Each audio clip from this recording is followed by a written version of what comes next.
Hello বন্ধুরা, দেখো আজকে একটু অন্যরকম ভিডিও নিয়ে চলে এসেছি। সোনামাকে নিয়ে স্কুল থেকে বাড়ি আসছিলাম, আর ও খেতে চেয়েছে আইসক্রিম। একটা আইসক্রিম কিনে দিয়েছি, কিন্তু আমাদের রাস্তা দিয়ে আসতে একটা বাড়িতে গরু আছে, জেঠিমার বাড়িতে গরু আছে। এবার সেই গরুকেও আইসক্রিম খাওয়াতে গিয়েছে। দেখো বন্ধুরা,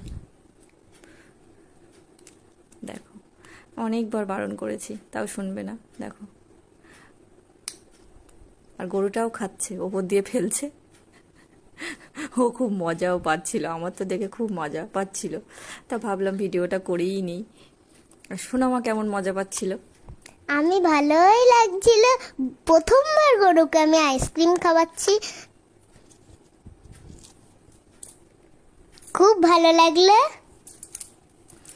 তারপর আর কি করা যাবে, খাওয়ানো হয়ে গেছে। এই যে ওর মা দাঁড়িয়ে আছে, আর এই যে আমি সোনাকে বললাম দেরি হয়ে গেছে, আর একটু আদর করে দিল, গরুকেও আবার টাটা করে দিল। এইবারে বললাম চলো সোনামা, বাড়ি যেতে হবে। ও তো খুব খুশি, খুশি হয়ে হেলতে দুলতে এই যে চললো বাড়ির পথে। কেমন লাগলো বন্ধুরা? ওই যে ও বলছে খুব মজা লাগলো। এই যে আইসক্রিমটা খেতে খেতে খেতে খেতে আবার বাড়ি যাচ্ছে। ছোট্ট একটা ভিডিও, ভালো লাগলে সবাই লাইক কমেন্ট শেয়ার করে দিও। মনে হলো ভিডিওটা করি, বন্ধুদের সবাইকে দেখাই, তাই দেখালাম।